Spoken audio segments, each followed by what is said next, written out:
Good evening. Evening, everyone. Hi, Polly. Hello. Hello. Thanks for joining us tonight. This is such an interesting subject, animal communication. So I'm delighted that Polly's agreed to do this evening for us. Polly has been, I met Polly over at the Wickham Mind Body Spirit Fair probably 4 or 5 years ago. And she was doing mediumship readings there, and Sue Murray was saying to somebody, oh yeah, you want to get a reading with Polly. So I heard her say that, and I thought, oh, I'll go and get a reading with Polly if that, if she's recommending her. But you were booked up completely for that day. So then I asked if you'd come out and do the psychic suppers, and oh bless you, you've come out and done our psychic suppers, because Polly lives in Cosham. Is it Cosham? North End, Portsmouth. Oh, North End, yeah. Yeah. And we're in Southampton, like Totton area. So yeah, very good that you've come over and done the readings for us in Totton. So then you did an evening for us for trance mediumship, which was marvellous. And obviously I knew you do animal communication, so I put a friend in touch with Polly who was having a real bad time. Well, the dog was very poorly, but she also had a lot of issues going on. And the dog was able to tell Polly, because you didn't know my friend from Adam. And No, I didn't. no, and you were able to tell what was going on in the family as well from the dog. I mean, it's quite incredible. So yeah, I'm very grateful that you're doing this. And obviously where I've got Monty as well. So I'll just read this little bit out that we said about Polly. Polly's saying, come along and learn and master the art of communicating with animals. We will be looking at ways to meditate and link in with your animals, how to receive information and communicate it to the owners, and familiarise ourselves with the unique chakra system in order to heal. So, I mean, that just sounds fascinating. I just wonder, before you start, Polly, if you just give us an idea how you ever got into that or realised that that's something you could do, or... Well, I'm very much an empath. And when I was a child, I was one of those sort of children that I was very shy, believe it or not. Okay, I don't know what happened in between, but I'm not shy anymore. I was incredibly shy. I wouldn't speak to people. If my parents had people over, I wouldn't speak to them, flatly refused. But we always had animals, always. The amount of cats, rabbits, hamsters, rats, guinea pigs, gerbils. We've had ferrets, we've had, you name it, we've had it, cats, dogs, fish. Yeah, I think I've just had pretty much every furry animal that you could possibly own. And I literally, like, my solace was in animals. It's like kittens, puppies, dogs, cats, horses. I've owned horses. So I've literally been through them all, and the happiest I ever was as a child was with animals, and I was very perceptive over if an animal was sick, or if it was frightened, or if it was scared, if it was nervous. I always seemed to have this affinity with animals. I can go around somebody's house and their cat won't leave me alone, whereas it might not necessarily go near somebody else, if that makes sense. Yeah, and I just found myself almost tapping into their thoughts. And this has been like over a matter of years. Like I said, when I was very young, I'd instinctively know if they were unhappy or if they had something wrong with them. And it just went from there, really. And then I don't know if anyone's heard of her, a wonderful woman called Helen DeVita. I don't know if anyone has heard of her, but she is an incredible teacher, absolutely incredible teacher, masses of knowledge. And it was probably around sort of 7-8 years ago now that I went on a learning course with her. She used to live near Lancing. She lives now in Ireland.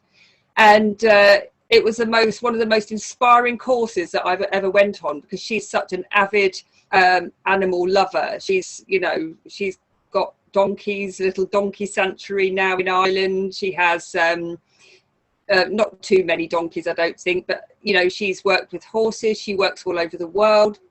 An amazing reputation. And yeah, I didn't know about her at all, but it was a friend said, oh, she's running this course, you ought to come along. So did, never regretted it. and she told me that I should teach, funnily enough. And so it all ended up like that, really. From there, from getting the qualification, I've gone to see, I've been, you know, quite far around the country, healing animals, communicating with them predominantly before healing, to see what's wrong with them, what's going on with them. And yeah, now I do a lot of animals from all over the country. I've done some from in other countries also. They are online, because obviously somebody can't just pop from Scotland to Portsmouth to for me to look at their dog or horse. But actually, it's just as effective working from a photograph than as it is, you know, as long as I can see the animal or their eyes specifically, as they say, like the eyes are a window to the soul. As long as I can see their eyes, I can communicate with them. So often I'm communicating and texting them, and basically they're giving me information back or acknowledgement back. And so, yeah, that's how I work, really. A lot of it is online. A lot of it, you know, about half and half really, is going to literally their houses. And I do specifically want to go to their houses, really, because, you know, they can show me what they like. They're comfortable in their setting and surrounding. You know, if you bought a dog here, they'd be probably quite scared. A cat would be terrified. So yeah, it's all about just knowing what's right for the animal, and just learning and using your intuition, really. And it's something that I absolutely love doing. Wonderful. Honestly, it's such a gift, isn't it? But you're It saying really that is. we can all learn how to do it. Absolutely, you can all learn how to do it. So yeah, so basically, I don't know how many people are mediums here or do any intuitive readings. Do you know, Jackie, how many people do? No, I don't know of anyone that's on here that is a medium. There might well be. By all means, say if you are. Stick your hand up and wave. But even if you're intuitive, you can basically get some sort of communication, okay, from an animal. Now, I will admit that working on your own animal is incredibly hard. It's like a reader trying to do your own reading. You know, you're always emotionally attached or emotionally involved to your problem, for example. Or with an animal, they're like your children, they're like your babies. If you're anything like me, they are like extended family. And it is very hard to communicate with your own animal. Not impossible, but you just have to completely cut off from the emotion from that animal. Does that make sense? Yeah. So yeah, everybody can do it. No, it's not easy. Everyone can do it, okay? Some people are going to be more natural than others. For example, if you've got a very good intuition and you trust your intuition, then it's a heck of a lot easier, okay, if you don't sort of get in the way and question the information. But yeah, there's ways and techniques and secrets and tricks to communicate with animals. Brilliant. Yeah. So, do you want me to talk a bit about the animal communication? Yeah, lovely, please. Yeah, okay. Share with us, lovely. So this is something that I write, this is something I've written, and it's basically some part of the beginning of my course. I do teach a diploma in animal healing and communication also, if anybody is interested for the future. So yeah, like I said, this is a piece that I wrote, and it all sort of makes sense, really. So what is animal communication? Animals are so much more communicative and perceptive than you could ever know. Some people think that an animal is just an animal. We all know what certain governments think there as well, saying that they haven't got feelings. They very much have. Every animal has feelings, every single one of them. But all of us sitting here, we know that that's not the case. I mean, if anybody, I'm assuming that all of you are animal lovers, okay, or own an animal or have owned an animal there, okay. Now, when you've got your own pet, for example, you know, if you're a dog owner, this is the classic. You go out, you know, you're in there, you're playing with your dog, or you're sitting with your dog. You go out, go and put your bin out, see the neighbours, start chatting. You've gone 5 minutes, you come back in and they're wagging their tail, they're excited. they absolutely adore you, you know, these animals. Cats, for example, they basically choose who they want to love. If you are a cat owner, okay, you will understand that, you know, a cat isn't quite the same as a dog. They're quite regal. They choose where they want to live. For example, you might do the best for your cat, for example, be feeding it the best food and everything else, and then it goes and lives 2 doors away with the little old lady who is all nice and quiet, and it quite likes it there because there's nothing hectic going on. So animals, yeah, they are a very different entity depending what animal that you have. Horses, for example, they're highly intelligent, they're sensitive, they're loyal. That's why they make such amazing therapy animals there, because there's quite a few different animal therapies where you can take autistic children or people with depression, vulnerable people, children maybe that haven't had the best start in lives. They really connect to a horse, because a horse is like living for trust. They will give you anything that you know they want to give you, as long as they trust you. They're amazing animals. They also have a fight or flight instinct, as any horse owners on here will know. Okay, if they trust you, they will do their best for you. If they don't trust you, they won't do anything for you. So if anyone does own horses, you will understand that. So all animals, however, just like humans, can be deeply affected about, you know, in the way they're treated. If an animal is mistreated, ignored, neglected or abused, they will start to exhibit or communicate behaviours. Quite literally, they're crying out to be acknowledged. You think about a child, for example. Now, we all want the best for our children. We all try and do the best for our children. But unfortunately, there's children in this world that haven't had a great start in life. Some may have not, you know, have had to be fostered or adopted, and hopefully will end up in a good environment. Just like a rescue animal, okay? Some of them haven't had a good start in life. And we have to remember here that with a child, we might have some background knowledge. Does this make sense?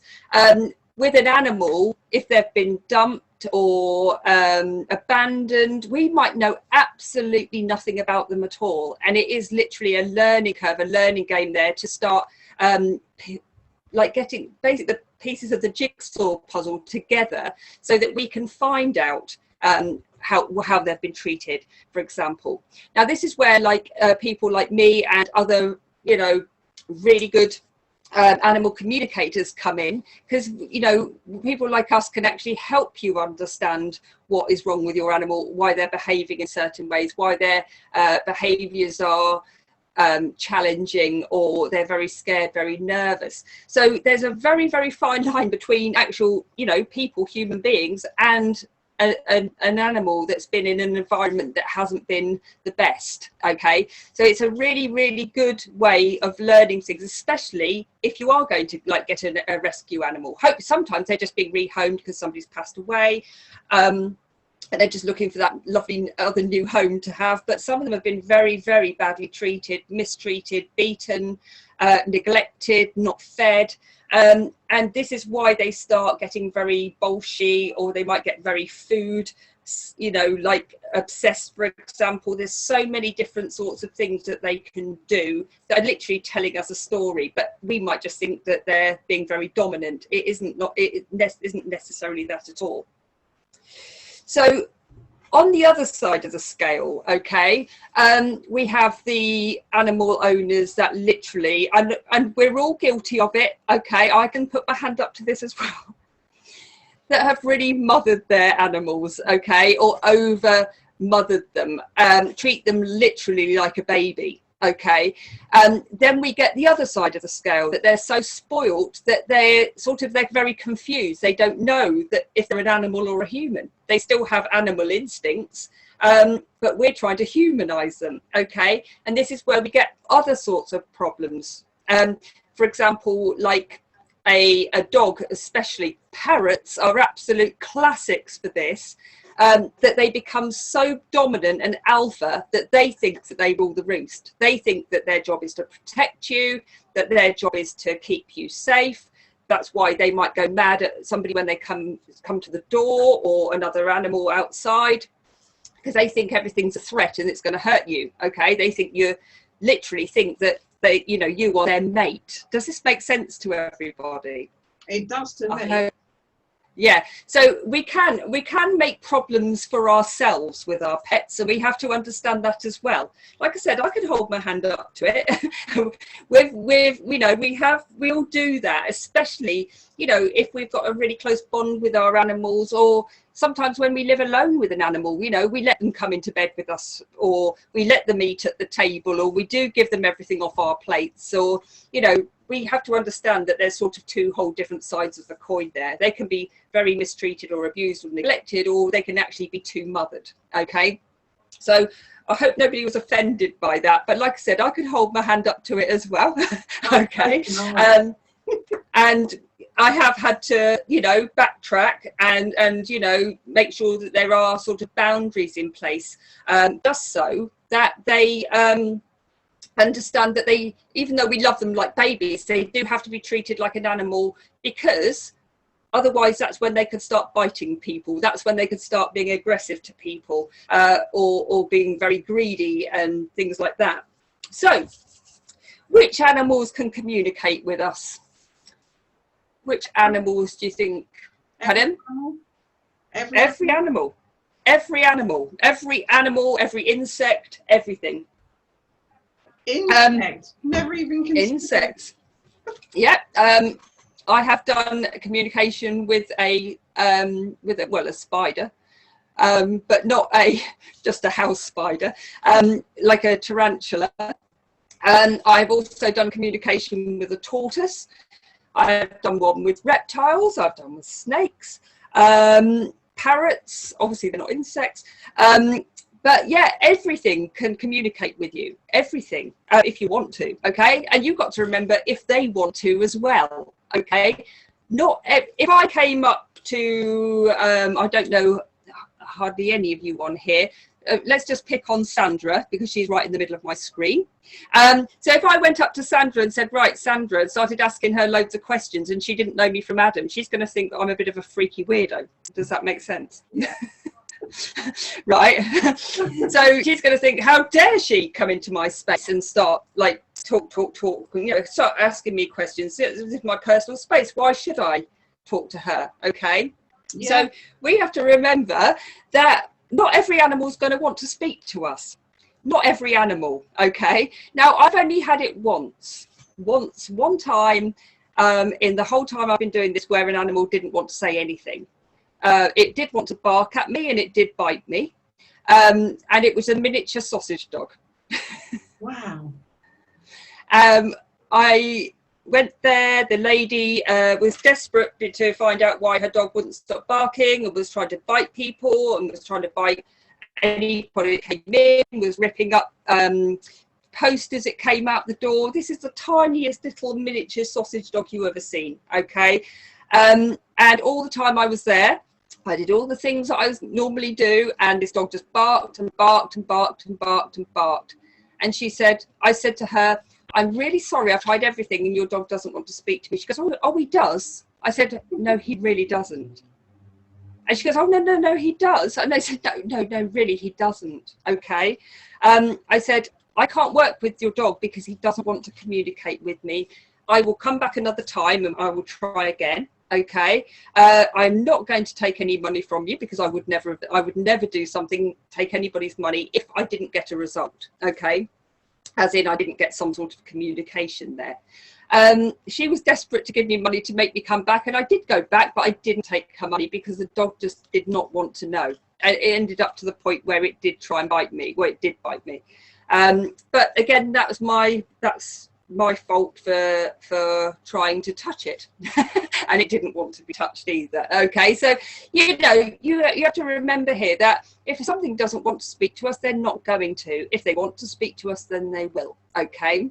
Now, another little thing there is the fact that animals are very, very different.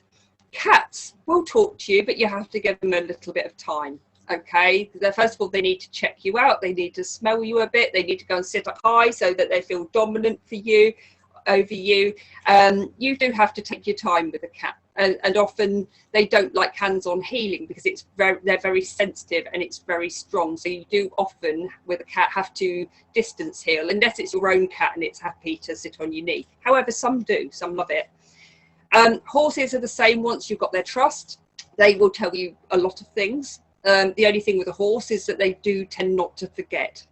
As in, a dog you can get round, a cat you can often get round, and if a horse has been abused in any way or been really scared, it takes a long time to start getting that horse to trust again, because they've got such a fight or flight instinct. They still remember straight away if that thing becomes a threat to them again. So they need constant healing, if that makes sense. If they have been very either neglected again or mistreated, they never forget what a whip is, put it that way. And often if you get horses that have been imported from Ireland, from bad dealers, they've often been whipped into horse boxes and trailers, and they haven't been well cared for at all. Not all the time. There's some very good ones out there, but there is some that aren't.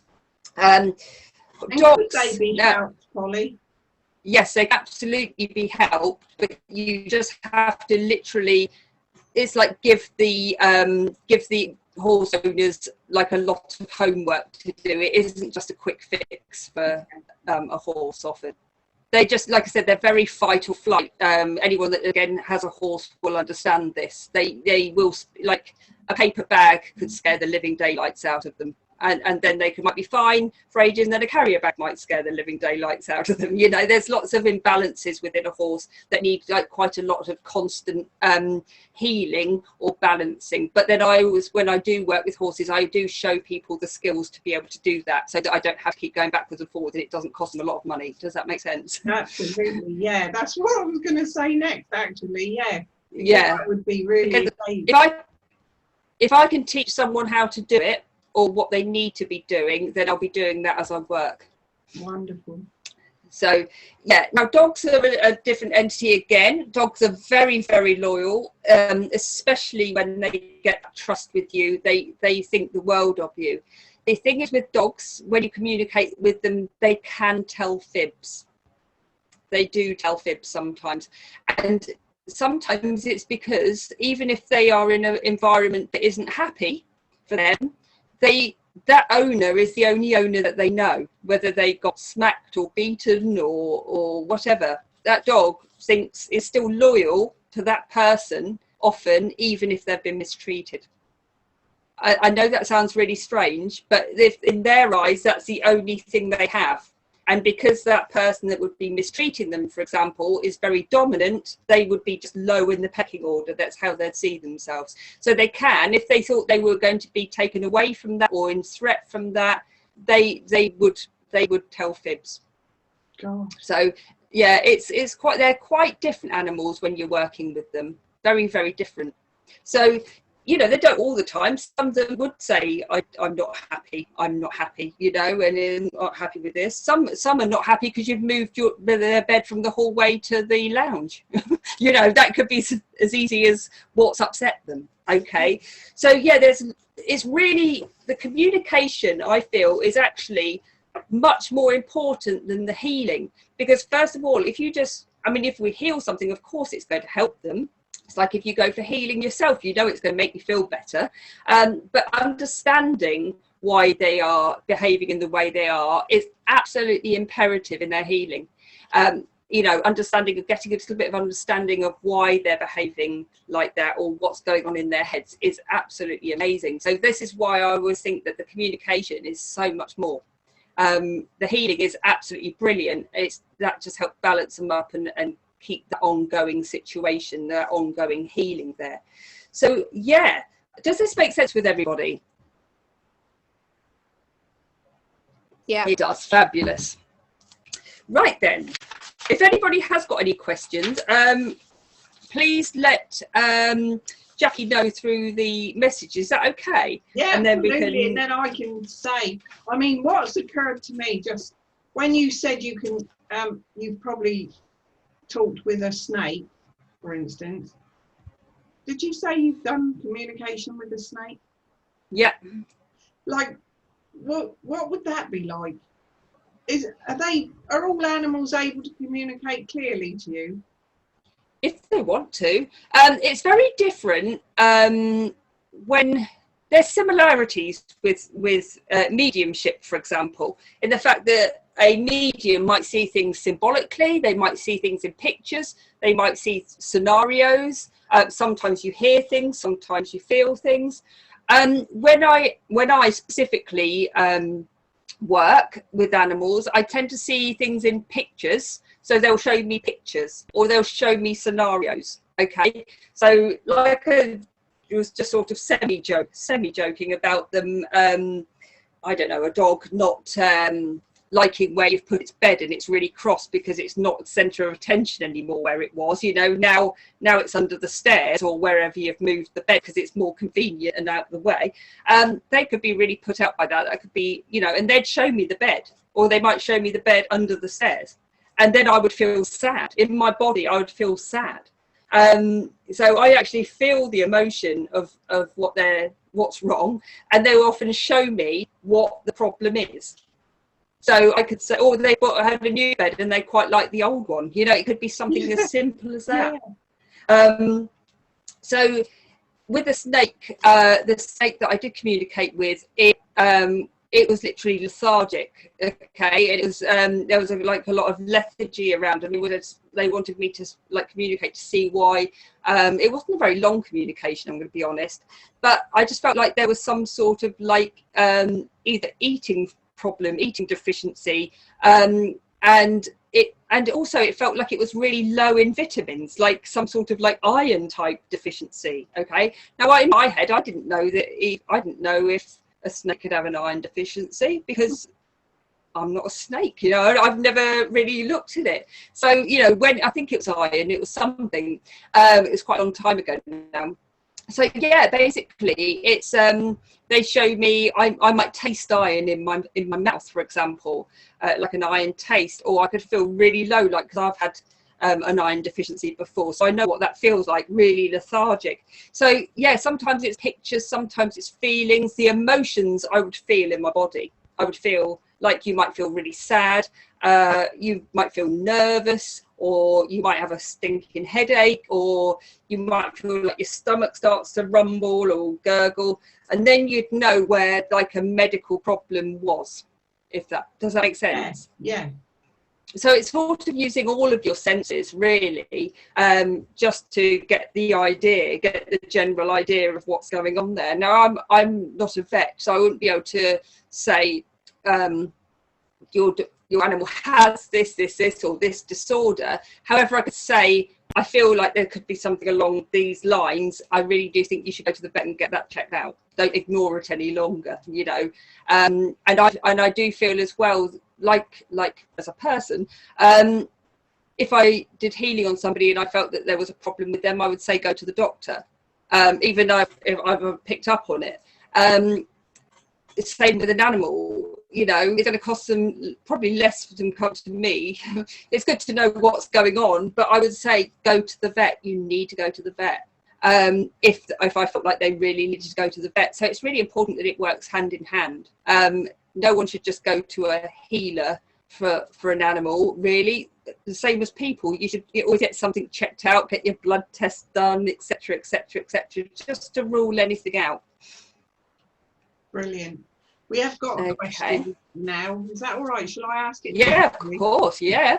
Why do animals have some conditions as us? Sometimes it is because they are trying to heal their owners or get help for owners, or because they are taking on energies of their owners. Do you find out about past life issues with animals? I hear this happens a lot with horses. That's Norma. So she's saying, why do animals have same conditions as us sometimes? Is it because they are trying to heal their owners or get help for their owners, or because they're taking on energies of their owner? Well, that's a good question. Do you find... Well, let's start at the end of that bit. Sorry, Jackie. Basically, well, actually, let's skip. Now, animals can have a lot of the same disorders as us. Okay, it's like a cat as it goes further into its life, and they're very prone to things like kidney disease. They're very prone to urinary tract diseases. They're very prone to thyroid problems. Now, as we get older, we tend to have things like that as well, don't we? Yeah. They're just the same. They've just got a slightly different system. So, yeah, just like us, it can be genetic. Just like us, it could be the fact that there's an imbalance that hasn't been dealt with, or fear. We as people, if you have read about all of the energy centers and chakra systems, if they're continually fearful as people, then often they would say that the kidneys and gallbladder, for example, they're connected to fear. So somebody that's living in fear, or living in like a high anxiety state, you will find that they're more prone to things like kidney problems, kidney stones, gallbladder problems. So it's the same in an animal. If you've got a very nervous animal, it could like have a lot of stomach issues, like we get IBS. Does that make sense? If we have like anxiety issues. So yes, okay, it can be genetic, it could be in the DNA. However, it could also be from a nervous condition or a depression type condition. But yes, as well, your animal can be depressed if you're depressed. Because yes, it will pick up on the energy. Just like if you had a friend that always phoned up and was always depressed, you would feel like you'd picked up a lot of their energy baggage, and it's not their fault. They don't want to be depressed. Does that make sense? But without protecting ourselves, we won't. We will sort of pull that into our auric field, if you like. Okay, so yeah, it can be it could be anything. Just like somebody, my grandfather could have had he didn't. He could have had a heart disorder, and that could have been passed down to my father, and then it could have been passed down to a brother. It's the same with animals. They can have genetic problems, but a lot of times anxiety and depression can come out in your animals because they're worried about you. Yeah, I can well believe that. And when my son, like, we no sooner got Monty, like he's 5 now, and we just got him, and my son got really ill. And he thought it was food poisoning, and Monty wouldn't leave his side, just stayed by him the whole time. And he was only a puppy then. They're so intuitive. It's unbelievable. So highly intuitive. So, yeah. So was there any more questions? Yeah, there is one. Oh, and it was about past. Do you find out about past life issues with animals? I hear this happens a lot with horses. Yes, absolutely. They can have past lives. I don't know if any of you have had a pet which has passed away, and then you've ended up with a pet years later that has got almost the same personality traits, or the same, behaves the same, or acts the same, does the same sort of weird things sometimes, maybe sits the same, or you literally feel like this animal's come into your life and it's almost like a replica in a different breed or a different skin. Absolutely, they could have been with us before easily. And you know, it's just like, again, people, we find that we might meet somebody and think we've known them forever, and we've only known them for 5 minutes. You know, they're very much in our soul tribe somehow. So absolutely, yes, they can come back. I've actually had it where I've had a cat that has come. Theo, we've got a cat. Is he here? Yes, he's flat out on the floor. Theo, you come in? No, he's not playing. Yeah, that is a replica, but not the same colour or anything, of a cat that we used to have. This big fat ginger cat that we had, and this cat isn't a big fat ginger cat, it's a big fat sort of tabby and white, but some personality traits, completely floppy. You pick him up and he's just like a mess, you know. So yeah, absolutely, they can come back to you as well. So just be prepared for that. You might, you know, end up with an animal that decides it wants to come back and see you again. Oh, I wonder. I hope that helped. We are moving. Oh, there's another one, Polly. Sorry, we are moving. Yes, right. we're moving home soon and I want to begin to prepare my dog for this transition. I've heard that using imagery can be a way to show him the changes. Any advice, please? So imagery as in meditation? Is that what she means? I suppose if you're visualising the move, he'll pick up on it. Yeah, absolutely. Yeah. You can do that. To be honest, the more practical things are the better things. Make sure that the bed that you take for the dog is the same bed. I just don't wash anything, okay? I know this sounds a bit weird, but it's like if you've got things like a dressing gown, especially if the dog sleeps in another room and not in with you, things that are just familiar smells, so not to wash the dog bed from going to one place to another. It's like taking it with you so it still smells the same. If the dog's in a crate or sleeps in a crate, don't change that, keep the crate, you know. Try and put it in a similar place where, you know, if it was in a kitchen, for example, keeping it in sort of a similar sort of environment, okay? So not necessarily moving it to a whole different environment. So if the crate, if that's what the dog was in, if not, just the bed, but everything familiar. So especially if the dog's on its own in that room, okay? It's basically just doing as much as you can.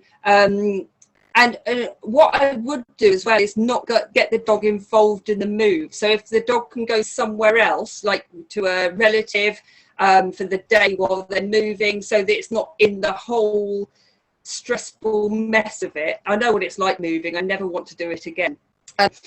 But yeah, the whole stress of boxes and everything can stress a dog out.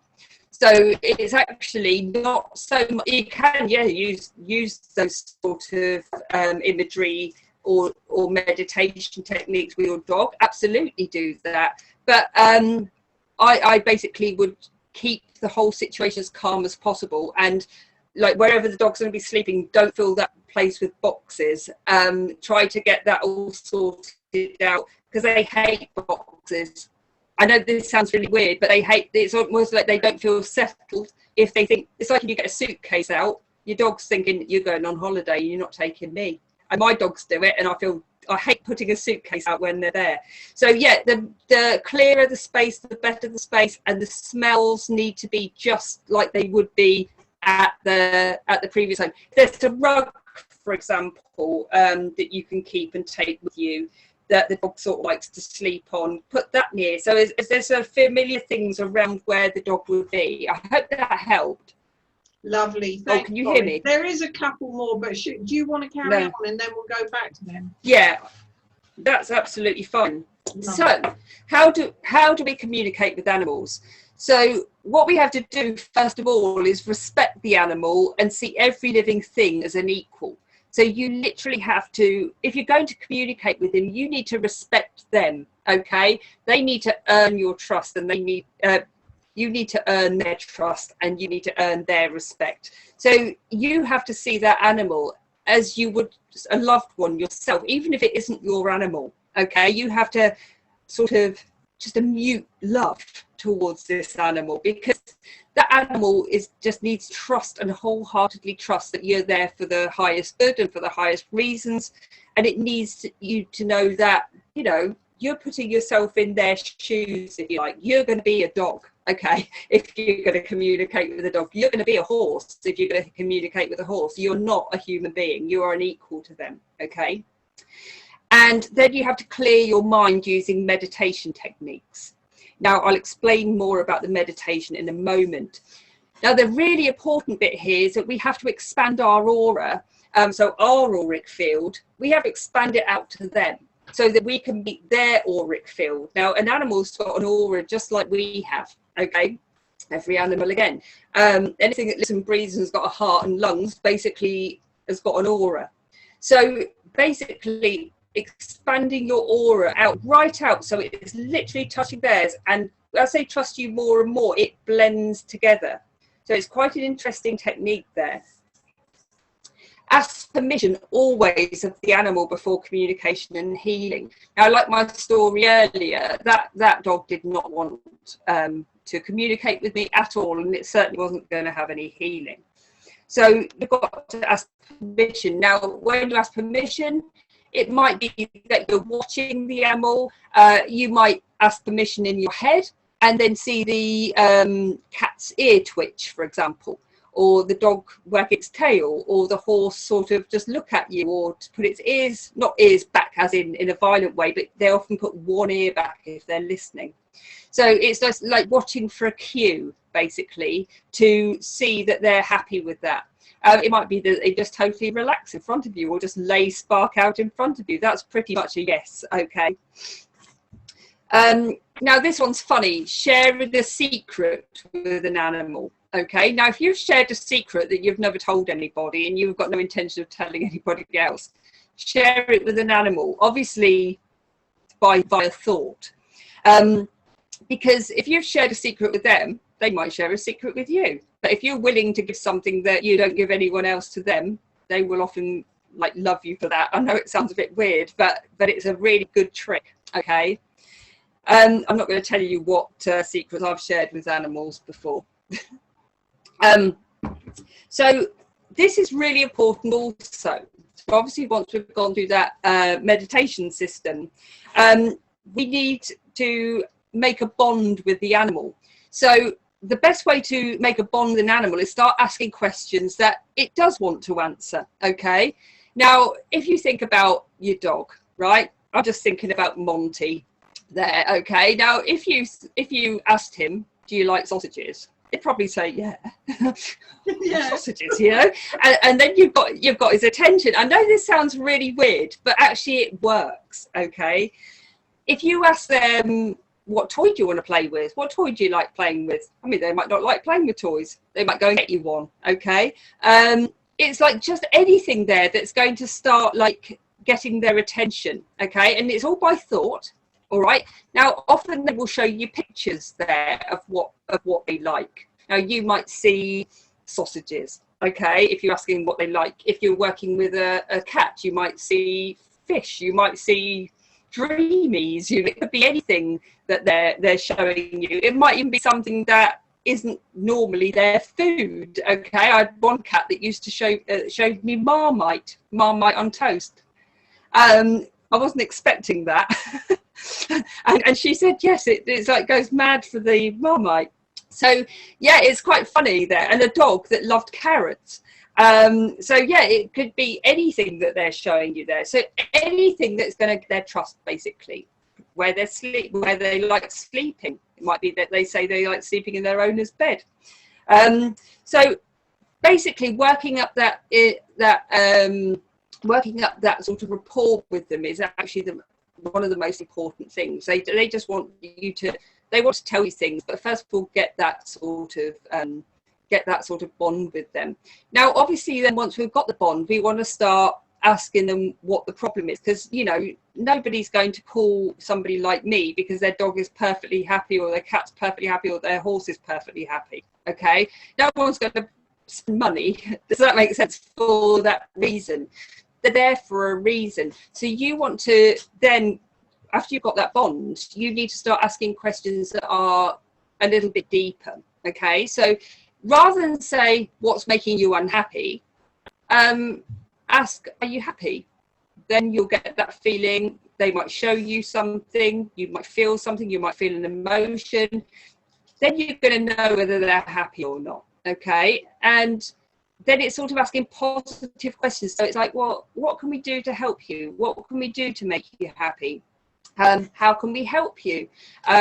Is there something on your body that you feel is hurting? Show me where it's hurting.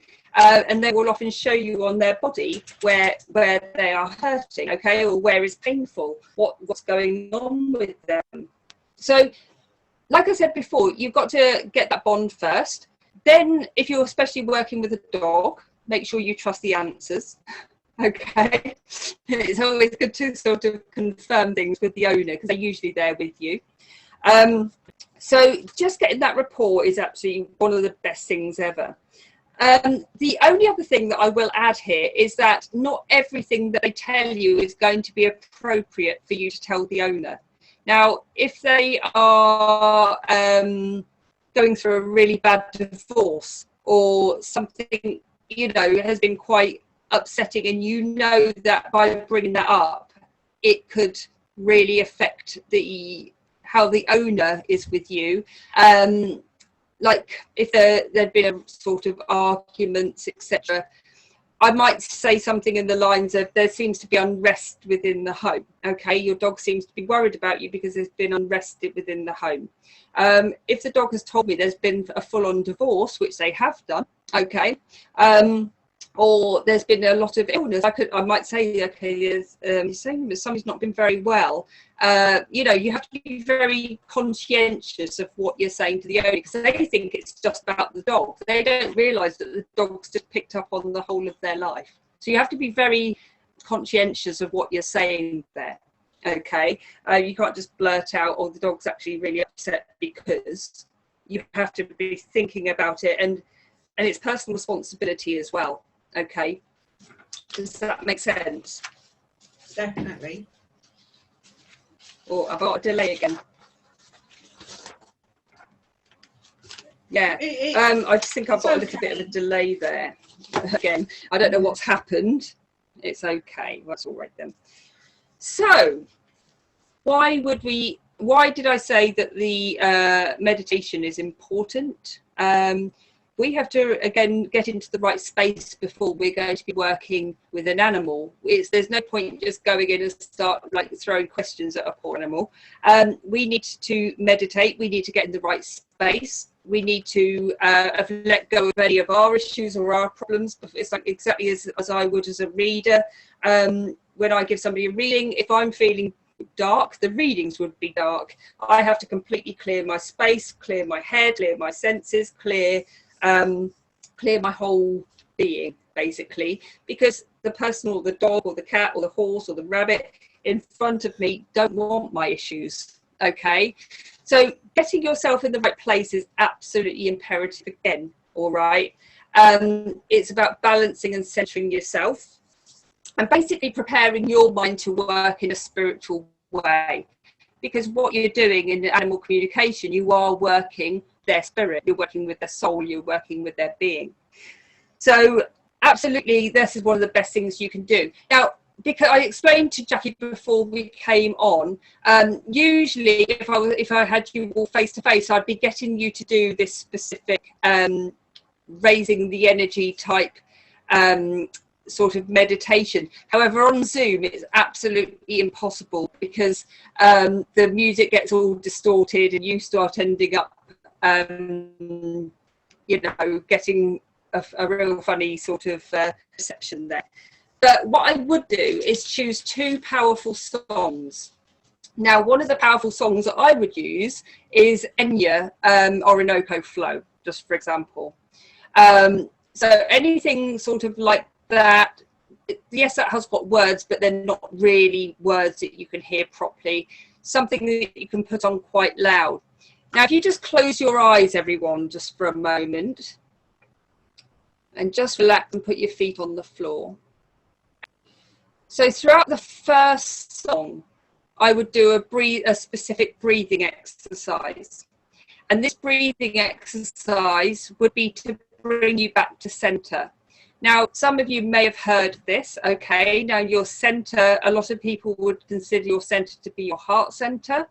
It doesn't have to be. It could be your solar plexus, it could be your heart, it could be your throat, wherever you feel like your center is. Now, what I'd like you to do is just breathe for a moment, but right down into your abdomen if you can.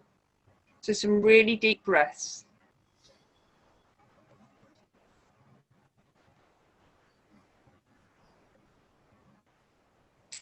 And now I just want your breath to go to a certain place. So wherever it feels like it wants to stop. So the breath might go down to your heart.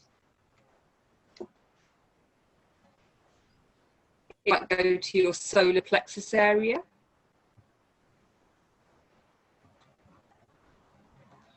And I want you to keep concentrating on where you're breathing to. Now, to center yourself, you have to realize that your being, your aura, your body, there's little bits of you scattered all over the place. You might be worried about your job. You might be worried about money. You might be worried about a family member or a friend. Now, you've got to remember that there's all these etheric cords that are literally going from you to these things. So you to work, you to home, you to that child, you to your parent, you to any situation. And when you're breathing into that center, you've got to imagine all of these like cords just falling away from you, because all the time you're going to be working with this animal or this person or whoever you're going to be working with, you can't be connected to anything else. So as you're breathing to your center, just imagine everything falling away, so that you're just you in this moment.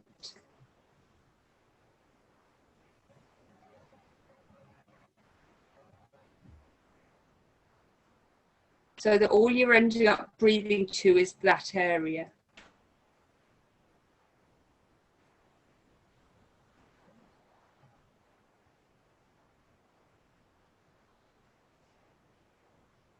So just when you're ready, just opening your eyes.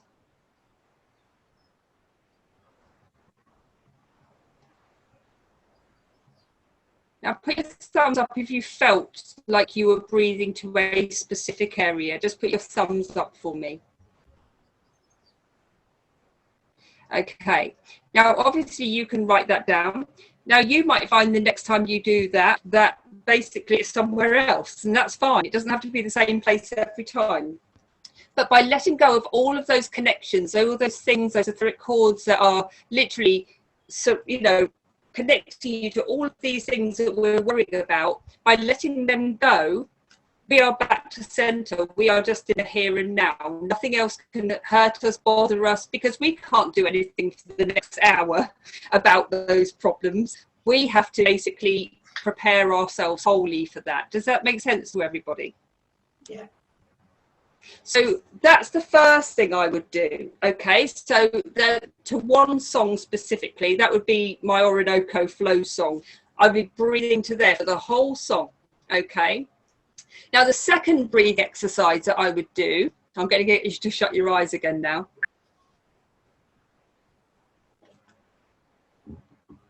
And this one is to wake up your senses, okay? Because we want you to be working clearly using your third eye and your crown chakra there.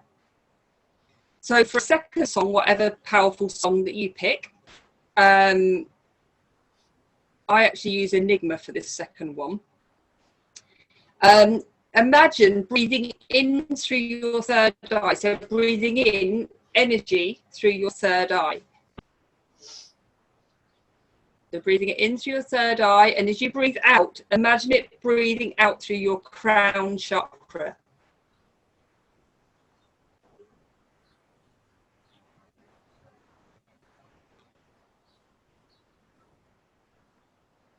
So breathing in through your third eye and out through your crown chakra.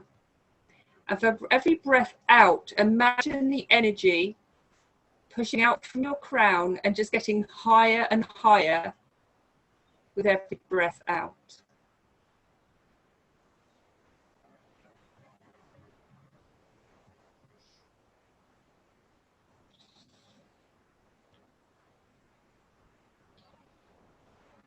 And then once you've done that, I want you to be very aware of the energy field around your body. So really aware of that energy field around your body.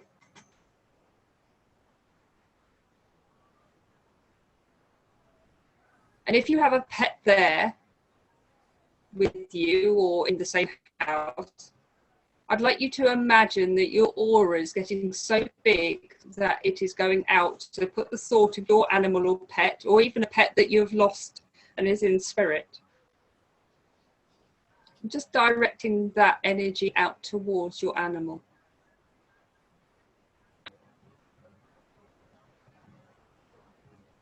And this is where you would start to ask permission from your animal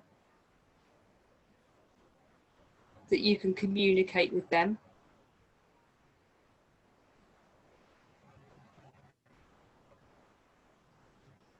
And just see if you're getting any message. So just start asking your pet a positive question.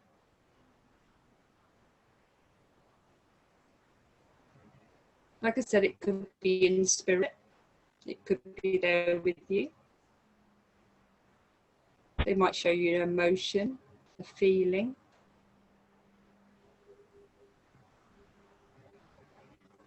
You might have a specific question for them. I'm just going to leave you there for a moment.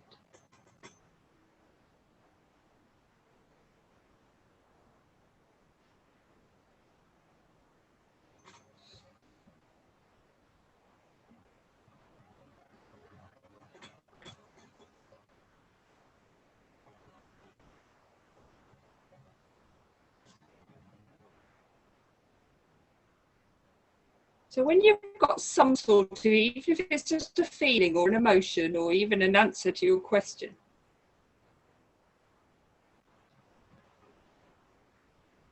if you have a piece of paper or a pen in front of you, please do write it down.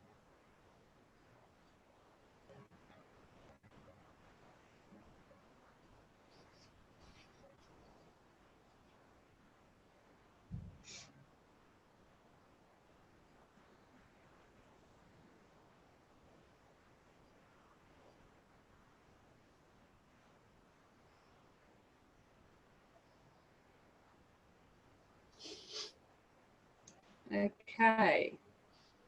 And just when you're ready, coming back into the room.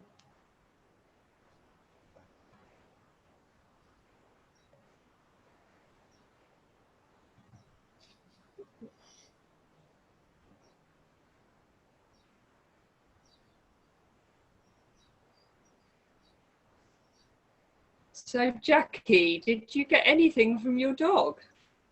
Well, I did, yeah. Well, I felt I did.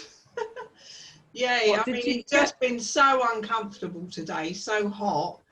And he stares at me all the time for food. Don't matter when, you know, whatever you're doing, he really wants food. But he was saying that don't take any notice of him. He knows he needs to lose weight through this heat.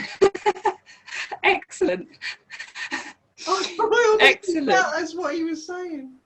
No, but quite ironically, he said something that actually makes total sense. Yeah. You know, and it really has. Is there anybody on here that got something that they thought was quite significant? If you have, come off mute and let us know.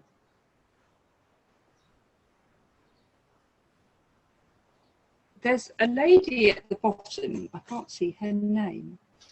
Bear with. Oh, Katie. I'm going to pick on you, Katie. Hello. Hello. Did you get anything? Because I saw your dog come. I think, Yeah. Was it your dog? Yeah, so I was actually asking for permission at that point, so it's quite ironic. He literally leapt on me. So I took that as yes. It's interesting. So I tuned into what food he liked, and I saw cheese, which yeah, perhaps I knew that, but it's not something I let him have much of. So yeah, so that's a special treat. Oh, the thing is, they can't wait to tell you about food. They can't wait to tell you about food. He ran off with my pen as well. Well, the funny thing is that I was watching you, and suddenly the dog jumped on, and that's why I picked on you, because I thought, well, that was ironic. What about Sue Martin? Did you get anything, Sue? Yeah, I did. He came up to me. He's here now, and he came up to me, and I asked, "What is the feeling that we share together?" And the word was devotion. Lovely. Yeah. And how did you feel when you got that word? Well, I just realised I feel quite emotional. Actually, it's really stirred. Really, yeah. I mean, because it's such a healing thing for me to have. Absolutely. It's just so unconditional. Because your dog was saying that at some points, because I was tuning in, for some reason there's a couple of people that I just couldn't take my eyes off, okay? And it's usually because I know what's going on there. But Sue, I just felt that at some point, now I hope this makes sense, especially over sort of this last sort of 7 months, your dog has been almost like a bit of a lifesaver to you. Yeah. We'd never planned to have. Everybody says, "Oh, you've got a lockdown puppy," and we didn't. We realised that our lifestyle was going to have to change hugely, and then we had this wonderful opportunity to have him, and he has literally, he's just changed he's opened my heart. He really has. He healed a lot of heart energy for me. And yeah, he's just an absolute joy. I mean, he's just so loving. So yeah, and we are thinking of having his mum is expecting more, and we've been offered a half sibling, and I'm a little mixed because I don't want to undo anything that's so special, but he loves the company of other dogs. So I need to sit and really work with him about whether he wants to have. He wants a brown girl. He wants a brown girl with a brown girl. Okay, thank you. Because they sent me pictures of the father. It's a different father, and he's the most beautiful brown colour. So okay. There you go. Thank you so much. Right, I'm going to pick on one more, Joe Hayes.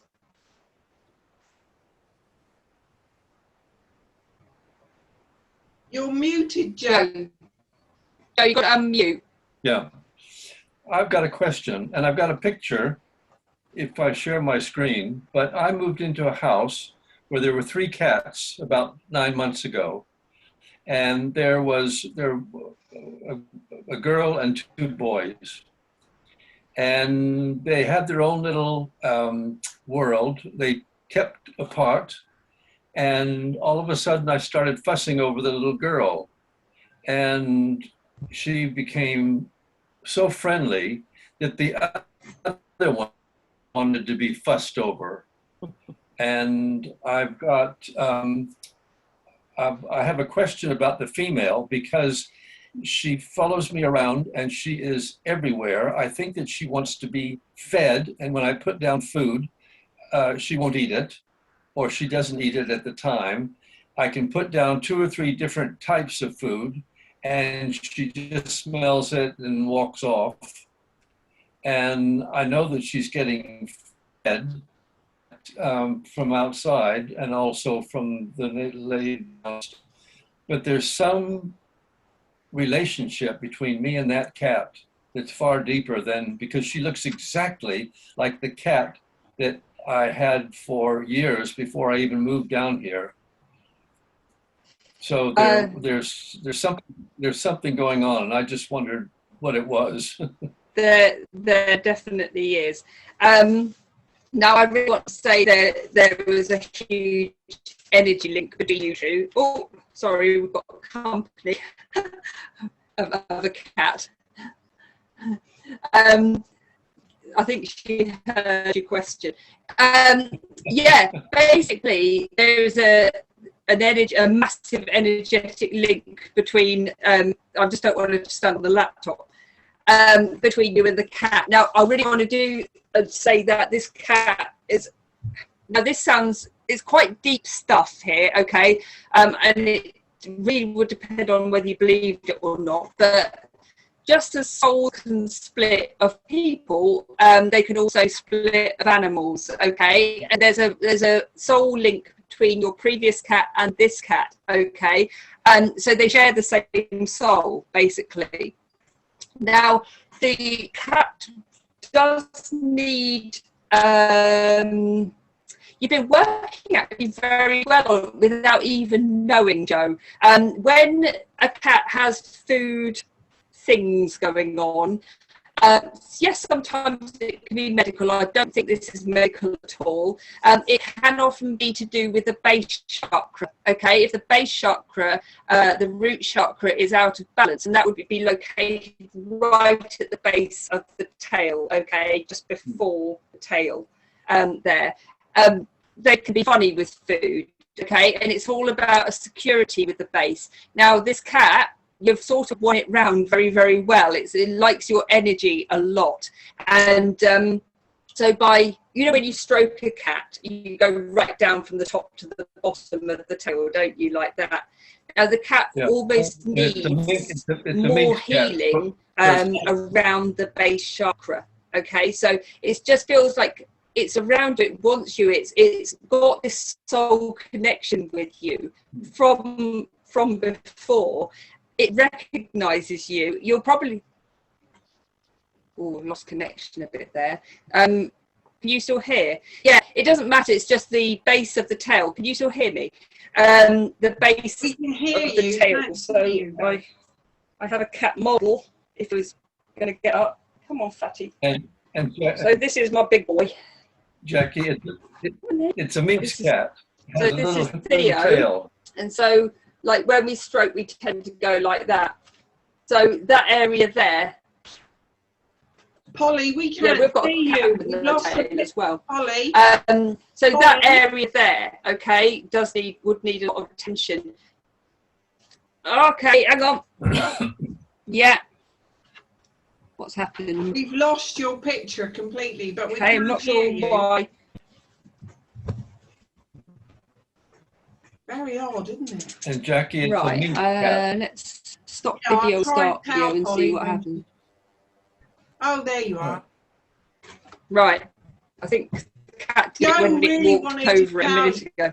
Joe really wanted to tell you it's a, did you say a mink cat? Yeah, A Manx cat. just has a little tiny tail. Yeah. It doesn't matter about the tail, it's the actual energy centre near the tail that you need there. But yeah, it's basically this cat is feeling so strongly about you. There's this real link between you two, and it's just go with it. This cat's chosen you. Out of all the people this cat could choose, it's chosen you, and it's really important you keep that bond up as well. There's something very past life about you and this energy, this energy with the cat. So just accept it and love it, and it's chosen you. And I don't think it's going to go very far from you either, Joe, to be fair. Can you hear me okay? Yes. Yeah. I think the cat is actually very happy, very, very happy. So just accept that this cat's chosen you. You're its owner, the one it loves. It won't leave you alone because it doesn't want you to go anywhere, basically. And the interesting I've thing lost you is, again. I take off in the car. When I'm back, it's waiting. Sorry, I've completely I can't hear very well. No, you were breaking up there, Joe. I think it said you took off it when you take off in the car. I don't know what you said after that. Here, let me just turn my video off. When I take off in the car, it follows me down and it's sitting there. And when I come back, it knows I'm coming back and it sits on the wall.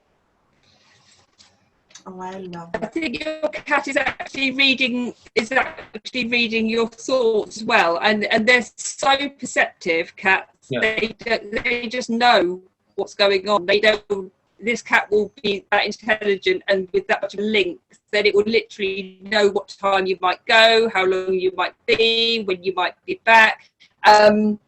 So the cat will like instinctively know when you are coming because it's so linked with energy there. It's like we can have one particular pet, or it might even be a friend or a loved one or somebody you know you connect with. You might think that get a feeling that your friend's not all right, or your friend's going to phone up, or a family member, and you instinctively think, oh, I need to text that person, or I need to phone that person. As people, there's a real good etheric cord there between you and the cat, just as there can be you and a family member, for example.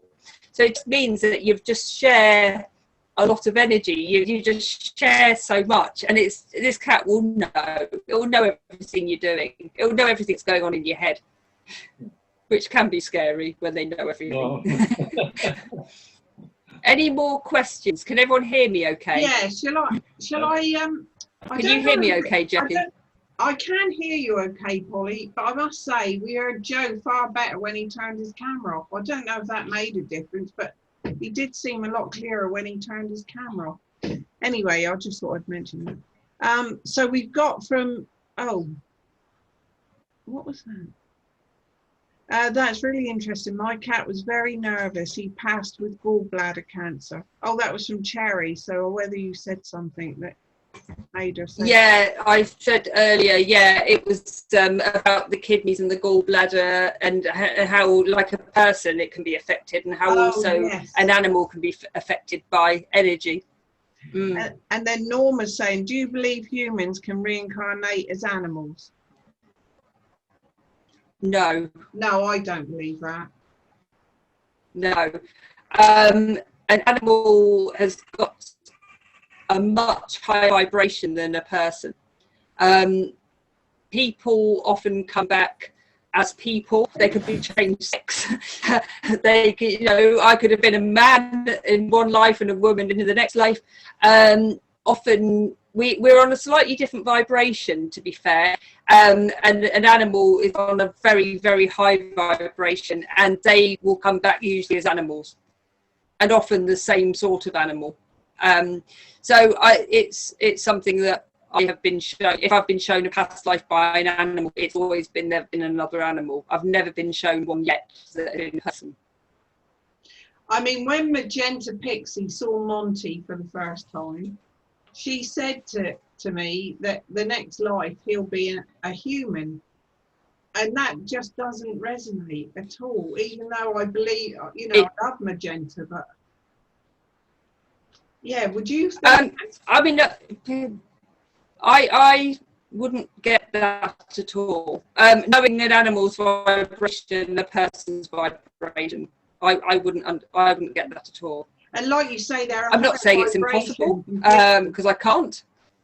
Because they're they work on a high, they are unconditional love. Yes, okay, they might have habits, and they might have, you know, like there was a thing on the other day, this, like, was it a lizard or something? And it was like these lizards were being born, they were coming out of their eggs, and then they instinctively knew to keep still when these snakes were coming. I don't know if anyone else saw it. I did. But in their instincts and their born DNA instincts, they know, because it's instilled into their DNA, that they've got to look after themselves. So basically they're in the food chain, so they've got to look after themselves. Animals are very, very different, very, very different than people, and I wouldn't understand how that could be. I can't say it's impossible, because I'm not God, but I don't see how it could be impossible at all. No. So I hope that makes sense. Just a few questions coming in now, and it's getting to, well, sort of time now. But so I'll just quickly go through these. Highwell wants to know if you can read our dog Kia. She belonged to his mum, and we took her in when she passed away. I believe she told me she likes pizza. So, oh, bless.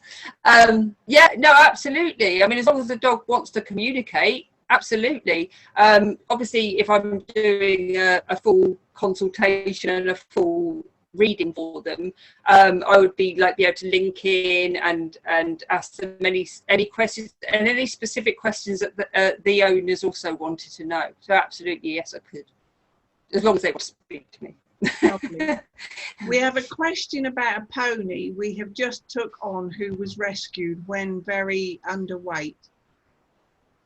So the question is, No, she's not put what the question. Do you want to unmute yourself and say what the question is, Michelle? Yeah, I'm conscious that Tanya had her hand raised before I raised mine. We'll answer this question at the second, and then is it Tanya afterwards? With that, if I don't know who was asking, sorry. Yeah, so that it's about the Michelle, pony. So yeah, so it's a pony that's been rescued on the moor. She's extremely underweight, covered in lice, a lot of rain scald, but with the sweetest temperament and incredibly easy to handle, even though she's a wild pony. Yeah. So it was a case of yeah, like what to focus on in terms of healing with a horse who's had to go into their if she's very sweet, that's a great start. If she's, if she'll let you handle her, if she'll let you groom her, pick her feet out, obviously all this. That's a brilliant start. The trust there is there already, and this, you'll get that connection with the trust. So just understand that. Now, obviously, when it comes to things like when they've been deficient, or when I say deficient, this pony probably hasn't had the right sort of nutrition. You probably might find that when you're feeding the pony up a bit, it starts to get a bit more sparky, a bit more personality, might even get a bit food obsessed, okay? Especially if they realise that, that bucket's theirs, and they didn't used to have a bucket, that hay net's theirs, and they didn't used to have a hay net. So making sure, basically, in a behavioural way, that when you feed, they don't bolt their food. Obviously, this is more on a behaviour level, that they don't sort of get greedy and end up getting themselves like colic or anything like that. But the best place to work on is, do you know about the chakra system in with horses or anything? The solar plexus area is absolutely imperative to work on there. The solar plexus area, because that's again a security place. The base chakra also about security. So if you look online, there is some really good images of the chakra system on an animal. Okay, obviously I wish I could have talked about this for another 3 hours. So much more I haven't talked about today. So definitely the solar plexus, definitely the root chakra. Do things, like feed little and often, make sure that they have to stand back before you feed, etc. But the base chakra, again, like on a horse, would be right, like just at the top of the tail. So if the tail is there, then here, okay. The solar plexus is sort of mid-back. So putting your hand on there, for example, and putting energy into that area. There is one thing that I really did want to talk about very, very quickly. I just will do it quickly. Anyone that knows about the chakra system, like in a person, for example, you have 7 main chakras. You've got other chakras as well, but there's 7 main chakras. They're basically your crown, your third eye, your throat, your heart. Your solar plexus is around here where your rib cage meets, sort of that area there. The sacral is just under your belly button, and the base is like right at the bottom of your body there, or base of your spine. Now, with an animal, and I would say this quickly, an animal has 8 chakras, not 7, okay? They say it's said that, but they do. Now, between the shoulder blades on any mammal, okay, they're literally between the shoulder blades. I haven't even got an animal to show you because they've all disappeared. That is their main bonding chakra. So before you do any sort of other areas within an animal with regard to healing, make sure you put your hand on the shoulders or the shoulder blades, between the shoulder blades, because that chakra, the brachial chakra, basically connects every chakra in their body. okay, you see horses sometimes grooming that area on each other. And that's why it's a really important place to start. So literally all you have to do there is just imagine, and I will try and get through this quickly, Jackie, imagine literally your heart filling of love, because they're working on unconditional love. So your heart just filling with that unconditional love. So your love for the animal, your love for your pet, your love for nature. Imagine that just building and building and building, and then just imagine that filling your body and coming down your arm into your hand, and then transferring that energy from your heart into oh sorry, did you turn the video off? I did. Okay. So yeah, basically imagining that energy come down from your heart down into your arm, filling up your body with unconditional love, putting the hand on the area, the brachial chakra, and then just connecting all of those energy centers. I think it's because we've got so many on here, and I think everyone in the world's on the internet. So that's a really good place to start. Any healing that you're going to do on your own animal specifically, or anybody else's, start in the brachial chakra and just send the love to every energy center, okay? That love, that healing, that energy. Because then by connecting them all together there, you're going to get an overall healing before then you start thinking about other areas. When your animal gets the trust and they're happy for you to touch them in that areas, for example. Does that make sense? Lovely. Can you does that make sense, everyone? Yeah. Can you, Polly? Can you undo your camera again, because I can't undo it. I did take it off hoping that we hear you better, but. And now it says that I can't put the video back on. I've got to ask you to.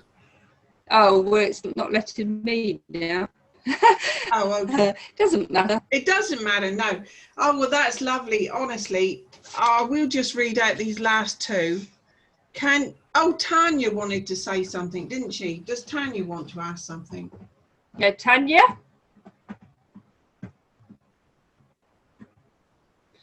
No? Do you want to unmute, Tanya?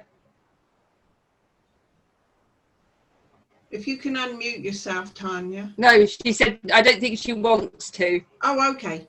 Bless you. As you pointed out, time is coming to an end. I just want to say what a fab evening. Thank you. Oh, Sandra said, how lovely. And then Norma said, thank you. This has been amazing. Thank you. I'm sorry about the quality of the because I know we've all been freezing a bit, I think, in what we're saying. So I'm sorry about that. But the information has still come through, which is so good. And I know I hope it helped everyone. Absolutely, yeah. What is your contact details, Polly, if anyone wants to contact you? Well, if you contact me on I'm on Facebook as Polly Harnett, okay, and then I can add you to my animal healing communication page, which is absolutely fine to do. I don't know how you'll find it otherwise.